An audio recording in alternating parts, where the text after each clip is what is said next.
Les éditions Alexandre Stanquet présentent Comment se faire des amis et influencer les autres de Dale Carnegie. Narration, c'est Sarah Duquesnoy qui vous parle, ainsi que Marc Duquesnoy. Ce livre est dédié à un homme qui n'a pas besoin de le lire. Mon cher ami, Homer Croy. Préface. En tant que fille de Dale Carnegie, je suis ravie de présenter cette nouvelle édition de Comment se faire des amis et influencer les autres.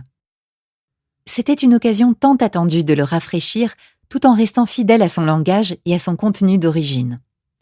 Bien que le livre soit sorti pour la première fois en 1936, les informations que vous y trouverez ne sont ni périmées ni hors de propos. Ce livre a touché une corde sensible de génération en génération et continue de le faire auprès du public aujourd'hui. Le titre à lui seul est devenu une expression courante, souvent citée, paraphrasée et parodiée, apparaissant partout, des caricatures politiques aux romans policiers. Cela peut sembler surprenant aujourd'hui, mais personne au moment de la publication du livre n'aurait pu prédire la réponse écrasante du grand public, et encore moins mon père. Comme ma mère, Dorothy Carnegie l'a écrit en 1981, la seule fois où le texte de ce classique a été touché. How to Win Friends a été publié pour la première fois en 1936 dans une édition de seulement 5000 exemplaires. Ni Dale Carnegie ni les éditeurs Simon & Schuster n'avaient prévu plus que cette modeste somme. À leur grande surprise, le livre est devenu un énorme succès et les réimpressions se succédèrent sans s'arrêter pour répondre à la demande croissante du public jusqu'à aujourd'hui. Comment se faire des amis est entré dans l'histoire de l'édition comme étant l'un des plus grands best-sellers internationaux de tous les temps. Il a touché une corde sensible et a répondu à un besoin qui était plus qu'un phénomène de mode, comme en témoignent ses ventes continues et ininterrompues jusqu'à aujourd'hui. Il a été traduit dans presque toutes les langues écrites connues. Chaque génération le redécouvre et en tire parti. Ma mère a écrit cela il y a plus de 40 ans et c'est toujours vrai aujourd'hui. Comment se faire des amis et influencer les autres, qui s'est vendu maintenant à plus de 40 millions d'exemplaires, n'est pas seulement un parangon du genre. Il l'a plus ou moins inventé. Il a été le premier de son genre. En 1936, il n'y avait pas de rayon de livres de développement personnel comme aujourd'hui. Développement personnel signifiait généralement affiner ses manières à table ou acquérir une appréciation des beaux-arts ou de la littérature. On n'apprenait pas à se faire des amis dans un livre. Soit vous étiez populaire et aviez du succès, soit vous ne l'étiez pas. Mon père, Dale Carnegie, a cherché à changer cela. Il savait que les relations humaines pouvaient être enseignées. Pendant des années, il avait donné des cours d'éducation des adultes. Le plus populaire était le cours Carnegie, théoriquement un cours de prise de parole en public, mais englobant bien plus. Il pensait que le fait de pouvoir parler devant un public donnait aux gens la confiance qui leur manquait pour faire passer leurs idées efficacement et pouvait ouvrir la porte à se transformer en la personne qu'ils aspiraient à être. Mon père trouvait le travail à la fois stimulant et satisfaisant. Ses affaires décollaient et le tenaient occupé, si bien qu'il n'a jamais pensé à écrire un livre basé sur le matériel des cours qu'il donnait, jusqu'à ce qu'il soit contacté par Léon Chimkin. En 1934, Chimkin, le brillant éditeur en devenir de Simon & Schuster, a assisté à l'une des conférences de mon père et a été suffisamment intrigué pour s'inscrire au cours Carnegie. Il a été tellement impressionné par ce qu'il a vu et entendu au cours des premières sessions qu'il a exhorté mon père à écrire un livre. Au début, mon père était réticent à prendre du temps sur ses cours pour un projet de cette envergure, mais Chimkin a persisté. Il a estimé qu'il existait un marché pour l'art de traiter avec les gens et a convaincu mon père d'élaborer un projet basé sur des enregistrements de ses conférences. Au fur et à mesure qu'il travaillait sur l'ébauche, mon père a commencé à voir le potentiel d'un tel livre et s'est engagé à fond dans le projet. Comme il le disait, je n'ai pas vraiment écrit « Comment se faire des amis ». Je l'ai colligé.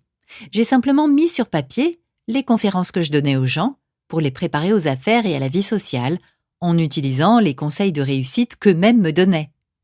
Ils n'avaient aucune idée à l'époque que ce livre trouverait un public beaucoup plus large que ses cours. Au milieu des années 1930, l'emprise de la Grande Dépression commence à se relâcher. Bien que la guerre soit imminente en Europe, en Amérique, les gens commencent à se tourner vers l'avenir pour reconstruire l'économie et leur propre vie. Après les privations de la décennie précédente, l'humeur est désormais à l'optimisme prudent, et les gens veulent réaliser leur potentiel, tout en envisageant un avenir meilleur. Le moment était venu de publier un livre comme « Comment se faire des amis et influencer les autres ». Lorsque le livre est sorti en librairie, il toucha une corde sensible et le public a réagi en s'arrachant 250 000 d'exemplaires au cours des 3 premiers mois. Aujourd'hui, il est toujours d'actualité, ce qui nous indique que le besoin de connexion avec les autres et le besoin d'évoluer font partie de la psyché humaine. Ce qui nous amène à la question logique. Pourquoi réviser un classique qui a prouvé sa valeur intemporelle et qui continue à avoir un attrait universel ? Pourquoi altérer le succès ? Encore une fois, c'est ma mère qui l'a le mieux dit en 1981. Pour répondre à cette question, il faut d'abord savoir que tout au long de sa vie, mon mari a été un réviseur infatigable de son propre travail. Il a constamment affiné et amélioré ses cours pour répondre aux besoins changeants d'un public toujours plus nombreux.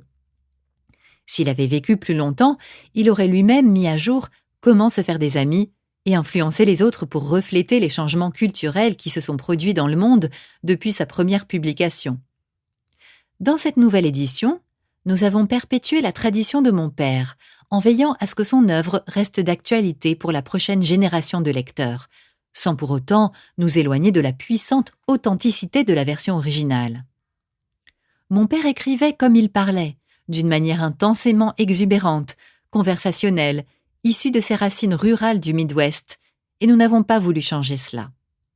Nous avons conservé le style enjoué et effronté de Carnegie, même l'argot des années 30 est toujours là, et sa voix encourageant ses lecteurs à opérer des changements souvent radicaux dans leurs relations avec leur famille, leurs collègues de travail et leur communauté. Nous n'avons pas changé comment se faire des amis et influencer les autres. Il s'agit seulement d'une retouche, car nous ne voulions pas réécrire un classique ni diminuer la magie de la voix de mon père.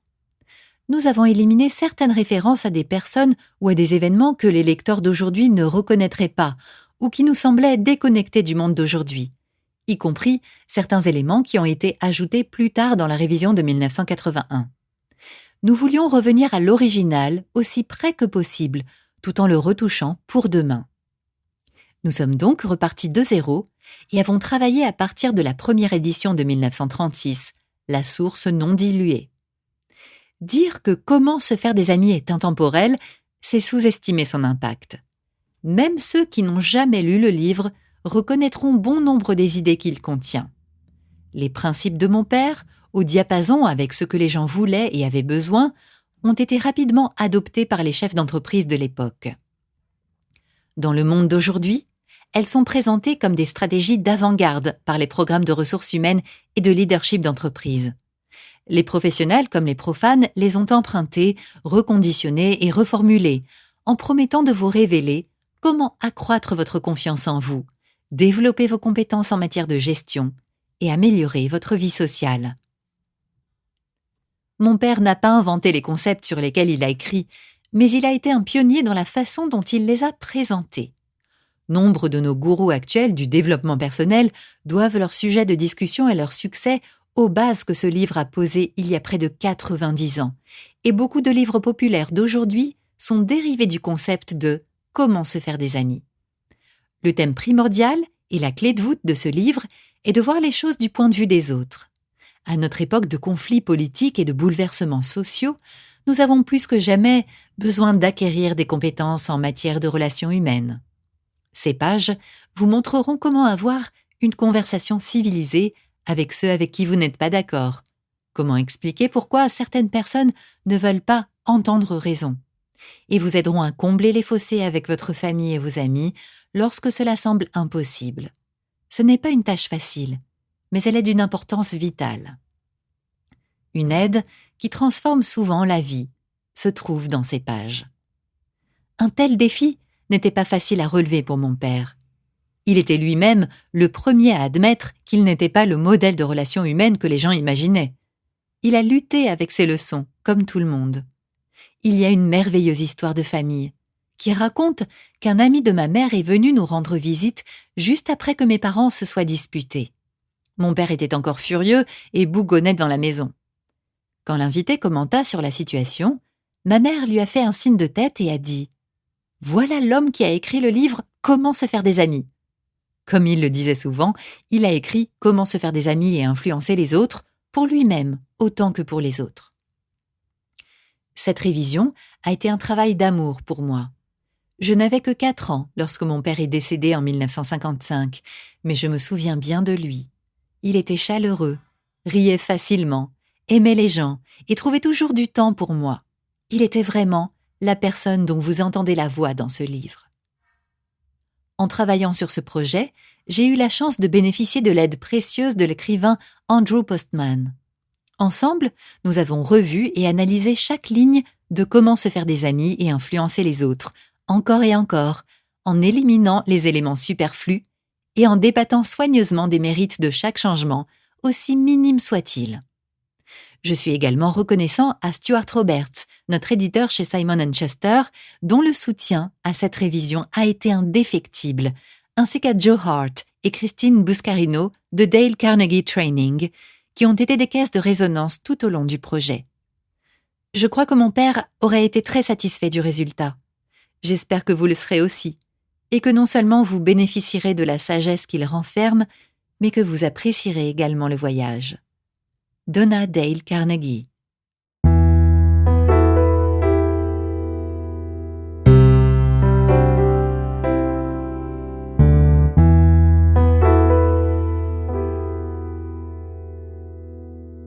Comment ce livre a été écrit et pourquoi ? Au cours des 35 premières années du XXe siècle, les maisons d'édition américaines ont imprimé plus de 200 000 livres différents. La plupart d'entre eux étaient mortellement ennuyeux, et beaucoup furent des échecs financiers. Beaucoup, ai-je dit ? Le président de l'une des plus grandes maisons d'édition du monde m'a avoué que sa société, après 75 ans d'expérience dans l'édition, perdait encore de l'argent sur 7 livres sur 8 qu'elle publiait. Pourquoi, alors, ai-je eu la témérité d'écrire un autre livre ? Et après l'avoir écrit, pourquoi prendre la peine de le lire ? Des questions justes, toutes les deux. Je vais essayer d'y répondre. Depuis 1912, je dirige des cours de formation pour les hommes et les femmes d'affaires et les professionnels à New York. Au début, je n'organisais que des cours d'art oratoire, des cours destinés à apprendre aux adultes par l'expérience, à penser par eux-mêmes et à exprimer leurs idées avec plus de clarté, d'efficacité et d'assurance, aussi bien lors d'entretiens d'affaires que devant des groupes. Mais peu à peu, au fil des saisons, je me suis rendu compte qu'autant ces adultes avaient besoin d'une formation à l'expression orale efficace, autant ils avaient besoin d'encore plus de formation à l'art de s'entendre avec les gens dans les contacts professionnels et sociaux quotidiens. J'ai aussi réalisé peu à peu que j'avais moi-même cruellement besoin d'une telle formation. Quand je regarde en arrière, je suis consterné par mon manque fréquent de finesse et de compréhension. Comme j'aurais aimé qu'un livre comme celui-ci soit mis entre mes mains il y a 20 ans. Il aurait été d'une aide inestimable. Traiter avec les gens est probablement le plus gros problème auquel vous êtes confronté, surtout si vous êtes dans les affaires. Oui, et c'est également vrai si vous êtes une personne au foyer, un architecte ou un ingénieur. Des recherches menées il y a quelques années pour le compte de la Fondation Carnegie pour l'avancement de l'enseignement, aucun lien de parenté, ont révélé un fait très important et significatif, confirmé par la suite par d'autres études menées au Carnegie Institute of Technology. Également aucun lien de parenté. Ces études ont révélé que même dans des domaines aussi techniques que l'ingénierie, environ 15% de la réussite financière d'une personne est due à ses connaissances techniques et environ 85% est due à ses compétences en ingénierie humaine, c'est-à-dire à sa personnalité et à sa capacité à diriger des personnes. Pendant de nombreuses années, j'ai donné des cours à l'Engineers Club de Philadelphie, ainsi que des cours pour le chapitre de New York de l'American Institute of Electrical Engineers. Plus de 1500 ingénieurs sont passés par mes cours. Ils sont venus me voir parce qu'ils avaient finalement réalisé, après des années d'observation et d'expérience, que les personnes les mieux payées dans le domaine de l'ingénierie ne sont souvent pas celles qui en savent le plus sur l'ingénierie. On peut, par exemple, embaucher de simples compétences techniques en ingénierie, en comptabilité, en architecture ou dans n'importe quelle autre profession pour un salaire assez raisonnable. Mais la personne qui possède des connaissances techniques et la capacité d'exprimer des idées, d'assumer un rôle de leader et de susciter l'enthousiasme des gens, cette personne est promise à un salaire plus élevé. Au temps de son activité la plus féconde, John D. Rockefeller confia à un ami « Ceux qui savent influencer les hommes possèdent une qualité que je suis disposé à rétribuer davantage que n'importe quelle valeur sous le soleil. » Vous seriez tenté de penser que tous les collèges s'efforcent de développer par leur enseignement la faculté la plus précieuse qui soit au monde. Eh bien, s'il se trouve un cours pratique et sensé de ce genre dans une seule université, il a jusqu'à ce jour échappé à mes investigations. L'Université de Chicago et l'association YMCA ont réalisé une enquête dans tout le pays pour déterminer en quoi les adultes désirent réellement progresser. Cette enquête a duré 2 ans et s'est terminée dans le Connecticut à Meriden. Chaque habitant de cette ville fut prié de répondre à une liste de 56 questions. Quelle est votre profession, votre formation? Comment occupez-vous vos loisirs? Quels sont vos revenus? Vos distractions favorites, vos ambitions, vos soucis? Quels sont les sujets dont l'étude vous passionne le plus? Et ainsi de suite. L'enquête révéla que la santé est la préoccupation dominante des hommes. Ce qui ensuite les intéresse le plus, ce sont leurs rapports avec les autres. La manière de les comprendre. Et le comité chargé de l'enquête décida d'instituer pour les adultes de Meriden un cours destiné à enseigner la science désirée. Dans ce but, il commença par chercher un manuel de psychologie pratique, et n'en trouva pas un seul. Il consulta alors le professeur Harry A. Overstreet, une des autorités les plus compétentes en matière de formation. Son livre, L'art d'influencer la conduite humaine, pourrait-il convenir? Non, répondit-il. Je sais ce que vous voulez. Mon étude s'en approche peut-être plus que les autres, mais ce qu'il vous faudrait réellement n'a jamais été écrit. Je savais par expérience que cette affirmation était vraie, car j'avais moi-même cherché pendant des années à découvrir un manuel pratique sur les relations humaines. Comme il n'existait pas de tel livre, j'ai essayé d'en écrire un pour l'utiliser dans mes propres cours. Et le voici. J'espère qu'il vous plaira. Pour préparer ce livre, j'ai lu tout ce que j'ai pu trouver sur le sujet. Des colonnes de journaux, des articles de magazines et des dossiers des tribunaux de la famille aux écrits des anciens philosophes et des nouveaux psychologues. En outre, j'ai engagé un chercheur qualifié qui a passé 1 an et demi dans diverses bibliothèques à lire tout ce que j'avais manqué, à parcourir des tomes érudits sur la psychologie, à lire des centaines d'articles, à parcourir d'innombrables biographies, à essayer de déterminer comment les grands dirigeants de tous les temps avaient traité les gens. Nous avons lu leurs biographies.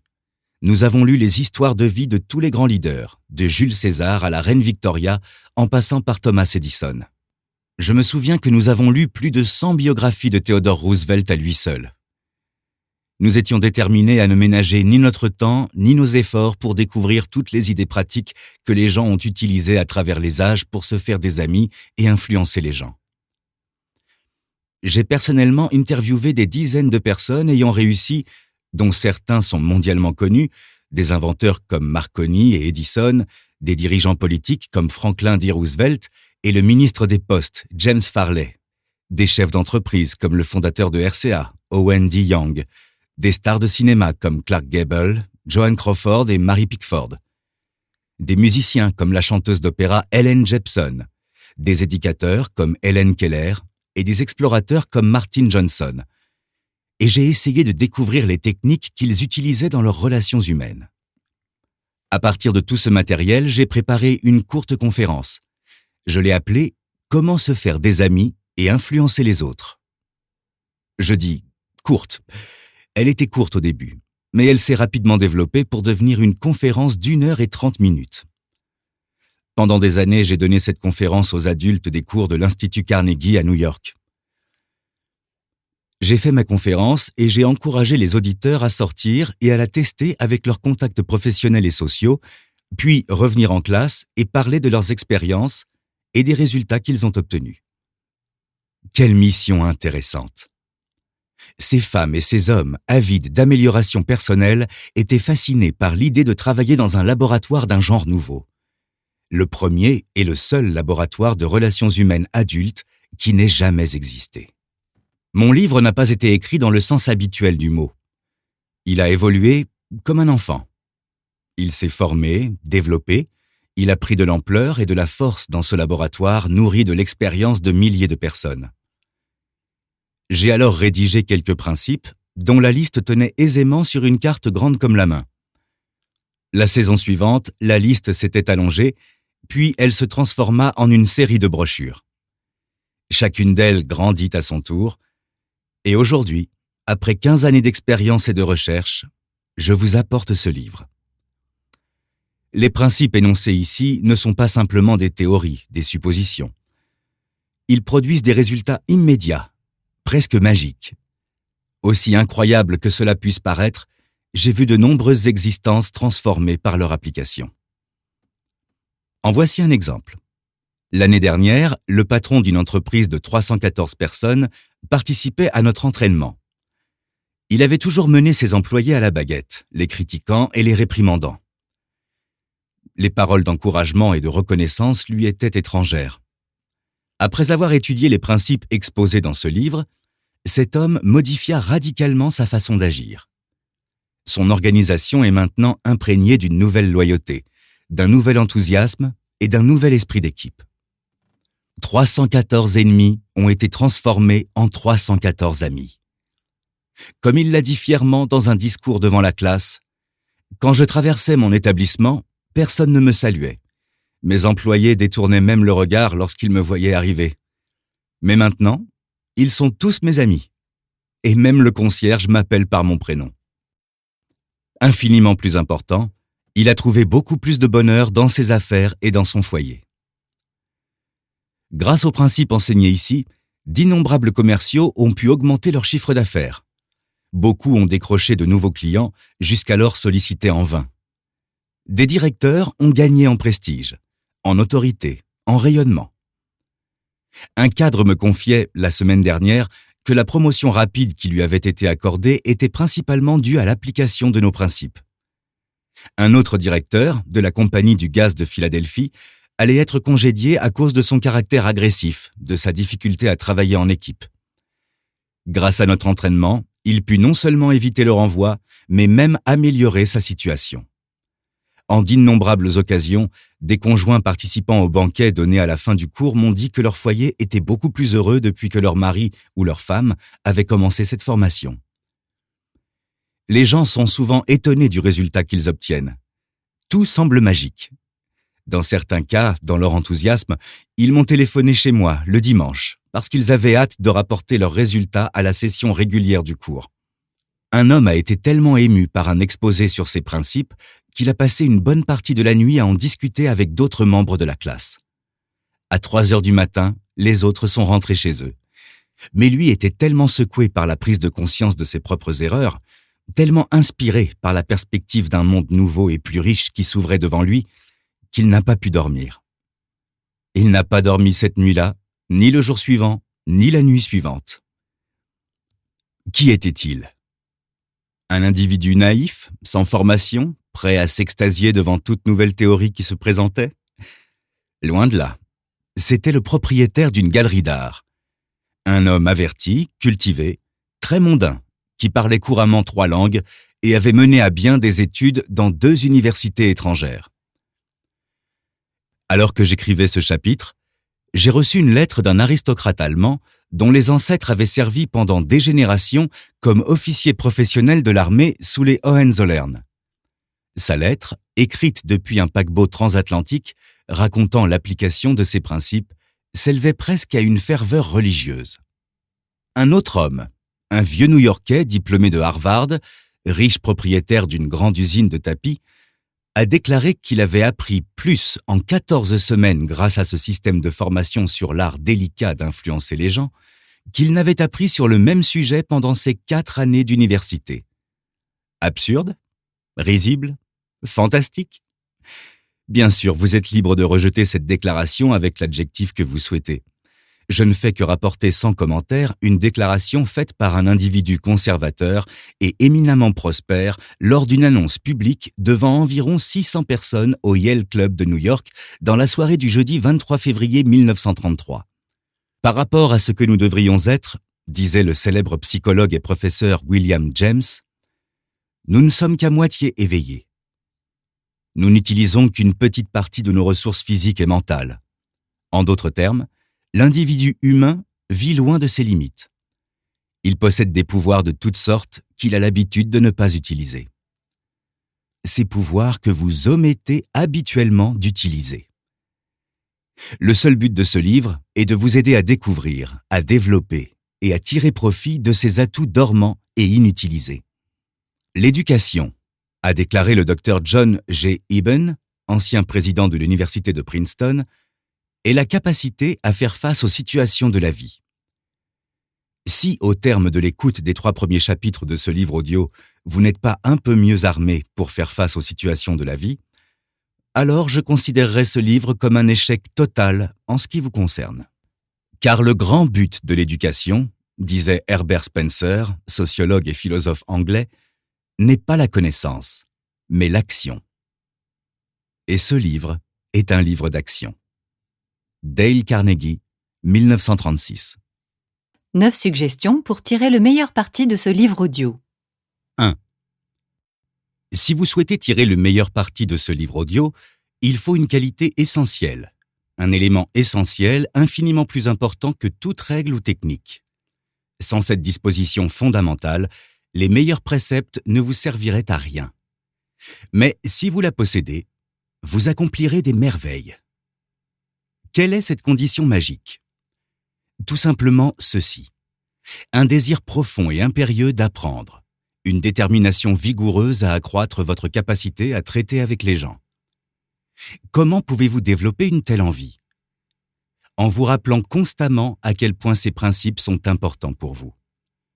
Imaginez comment leur maîtrise vous aidera à mener une vie plus riche, plus heureuse et plus épanouissante. Représentez-vous la vie la plus heureuse que vous mènerez en les appliquant. Répétez-vous inlassablement. Mon bonheur, mon succès, ma réputation dépendent en grande partie du talent que je saurai déployer dans les rapports avec mes semblables. 2. Écoutez d'abord rapidement chaque chapitre pour en avoir une vue d'ensemble. Vous serez probablement tenté de vous précipiter sur le suivant. Ne le faites pas, à moins que vous ne lisiez uniquement pour vous divertir. Mais si vous écoutez ce livre parce que vous voulez améliorer vos compétences en matière de relations humaines, réécoutez attentivement chaque chapitre. À long terme, vous gagnerez du temps et obtiendrez de meilleurs résultats. 3. Arrêtez-vous fréquemment au cours de votre écoute pour réfléchir à ce que vous lisez. Demandez-vous comment et quand vous pouvez appliquer chaque suggestion. 4. Lorsque vous rencontrez une suggestion que vous pensez pouvoir utiliser, notez-la. 5. Je connaissais une femme qui avait été chef du bureau pour un grand groupe d'assurance pendant 15 ans. Chaque mois, elle lisait tous les contrats d'assurance que sa compagnie avait émis ce mois-là. Elle lisait beaucoup des mêmes contrats mois après mois, année après année. Pourquoi ? Parce que l'expérience lui avait appris que c'était la seule façon de garder clairement à l'esprit leurs dispositions. J'ai un jour passé près de 2 ans à écrire un livre sur l'art oratoire, et pourtant je me suis aperçu que je devais y revenir de temps en temps pour me souvenir de ce que j'avais écrit dans mon propre livre.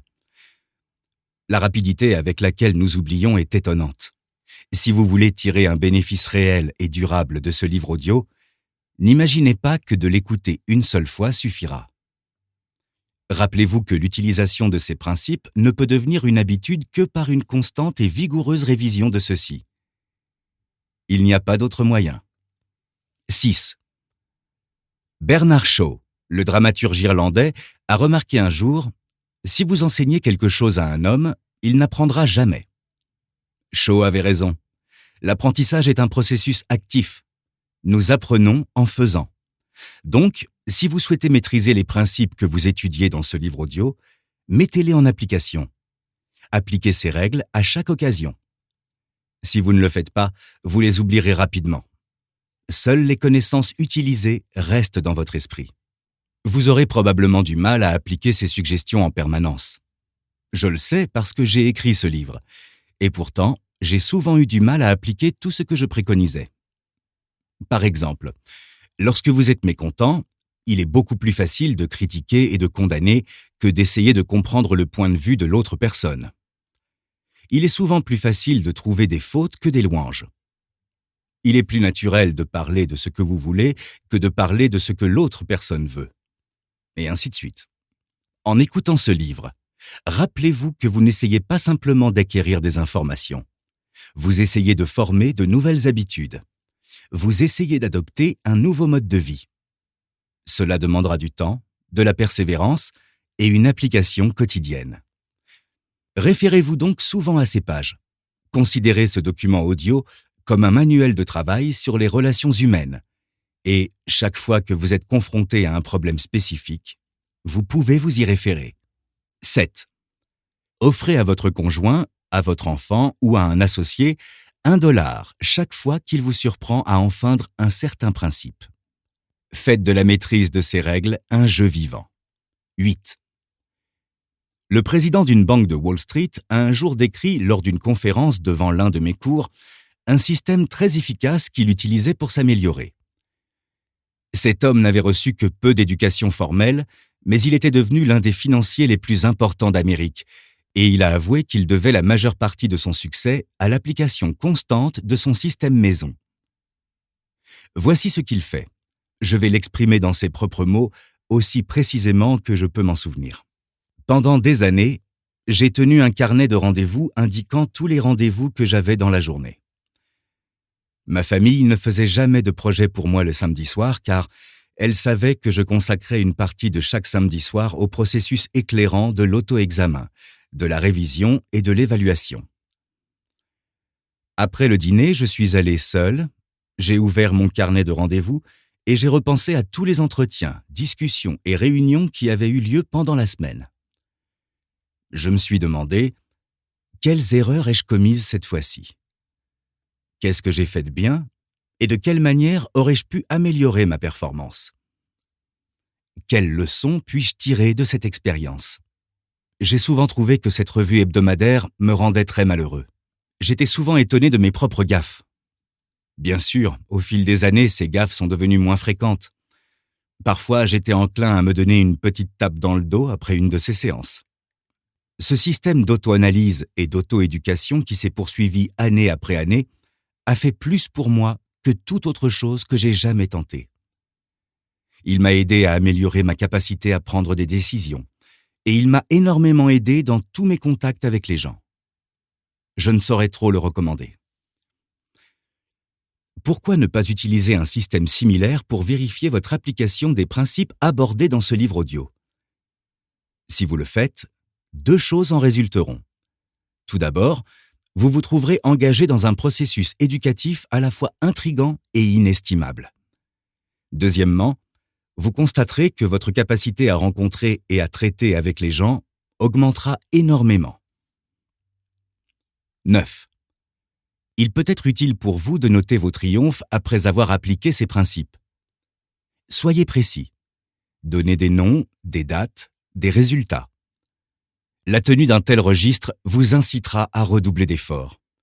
Et comme ces notes seront fascinantes lorsque vous les retrouverez par hasard dans quelques années. À revoir, pour tirer le meilleur parti de ce livre audio. 1. Développer un désir profond de maîtriser les principes des relations humaines. 2. Écoutez chaque chapitre 2 fois avant de passer au suivant. 3. Au fil de votre écoute, arrêtez-vous fréquemment pour vous demander comment vous pouvez appliquer chaque suggestion. 4.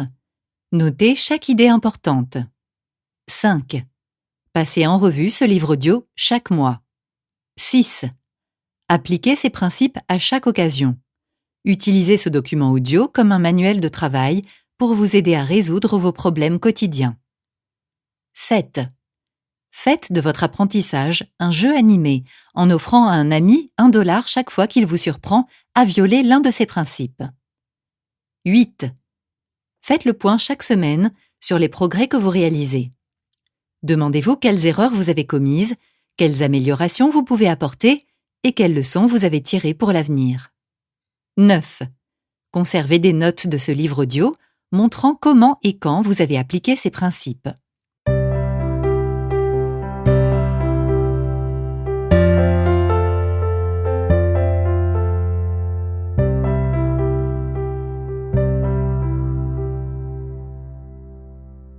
Première partie.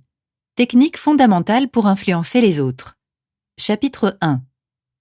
Si vous voulez récolter du miel, ne donnez pas de coups de pied dans la ruche. Le 7 mai 1931, la chasse à l'homme la plus sensationnelle que New York ait jamais connue a atteint son point culminant. Après des semaines de recherche, Two Gun Crowley, le tueur, le tireur qui ne fumait ni ne buvait, fut piégé dans l'appartement de sa dulcinée sur West End Avenue. 150 officiers de police et détectives ont assiégé sa cachette au dernier étage. Ils ont percé des trous dans le toit. Ils ont essayé d'enfumer Crowley, le tueur de flics, avec des gaz lacrymogènes.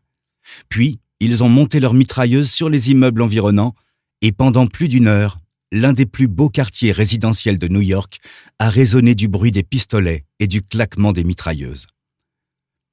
Protégé par un gros fauteuil rembourré, Crowley tirait sans relâche sur la police. 10 000 personnes observaient, surexcitées, la bataille. On n'avait jamais rien vu de semblable dans les rues de New York. Quand Crowley a été capturé, le commissaire de police Mulrooney a déclaré que le Desperado aux 2 pistolets était l'un des criminels les plus dangereux jamais rencontrés dans l'histoire de New York. Il tue pour rien. Mais comment Two Gun Crowley se considérait-il ? Nous le savons car pendant que la police tirait dans son appartement, il a écrit une lettre adressée à qui de droit. Et pendant qu'il écrivait, le sang qui coulait de ses blessures laissait une trace cramoisie sur le papier. Dans sa lettre, Crowley dit « Sous mon manteau, j'ai le cœur fatigué, mais un cœur gentil, qui ne ferait de mal à personne. » Peu de temps auparavant, Crowley et sa petite amie étaient garés dans une voiture sur une route de campagne à Long Island. Soudain, un policier s'est approché de la voiture et lui a demandé ses papiers. Sans dire un mot, Crowley dégaina son arme et abattit le policier d'une rafale de plomb. Alors que l'officier mourant tombait, Crowley a bondi hors de la voiture, a saisi le revolver de l'officier et a tiré une autre balle dans le corps inerte du policier. Et c'était le tueur qui a dit « Sous mon manteau, j'ai le cœur fatigué, mais un cœur gentil qui ne ferait de mal à personne. » Crowley a été condamné à la chaise électrique. Quand il est arrivé à la maison de la mort à Sing Sing, a-t-il dit « C'est ce que je reçois pour avoir tué des gens ?»« Non. Non, il a dit. C'est ce que je reçois pour m'être défendu. » Le point de l'histoire est le suivant. Two Gun Crowley ne s'est jamais reproché quoi que ce soit. Est-ce une attitude inhabituelle chez les criminels ?